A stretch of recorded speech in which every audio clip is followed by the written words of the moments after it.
प्रकार इनके परिमार्जन से फिर इस सृष्टि में, इस धरती पर परिवर्तन धीरे धीरे दिखने लगता है।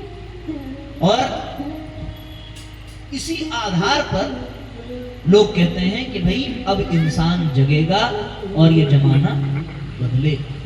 क्यों? क्योंकि इंसान जिससे प्रभावित हो रहा है उसी को शुद्ध और परिमार्जित भगवान करते हैं।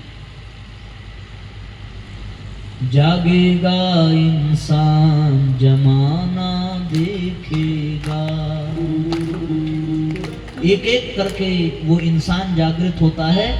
तो भगवान किसी जेल में केवल नहीं आते, ये तो एक लीला क्रम है, एक कथा है कि देवकी और वसुदेव के मन में, वसुदेव के यहाँ आए।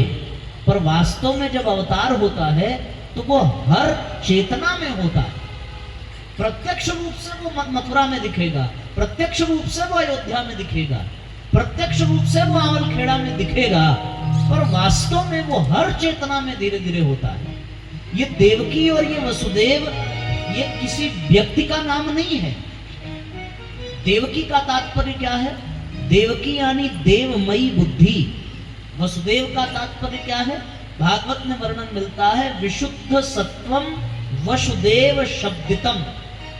सत्व यानी मन, विशुद्ध मन को ही वसुदेव कहा है और देवमयी बुद्धि को देवकी कहा है।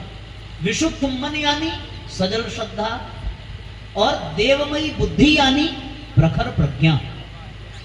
प्रखर प्रज्ञा और सजल श्रद्धा जहां जागृत हो जाती है वहीं अवतार की प्रक्रिया प्रारंभ हो जाती है। इसलिए पूज्य गुरुदेव ने कहा कि अवतार एक स्थान पर नहीं होगा। इसलिए गुरुजी ने कहा कि हम एक एक अंश के प्रज्ञावतार की छूट सबको देते हैं। किस आधार पे?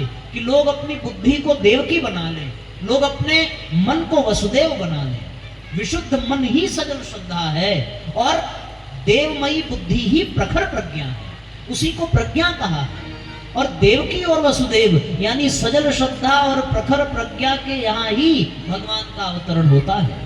तो जहां हृदय में श्रद्धा अंकुरित होने लगे, जहां बुद्धि प्रज्ञा से परिपूर्ण होने लगे, उस चेतना में अपने आप भगवान का अवतार होता है और फिर यही भाव साकार होता है। जागेगा इंसान जमाना देखेगा।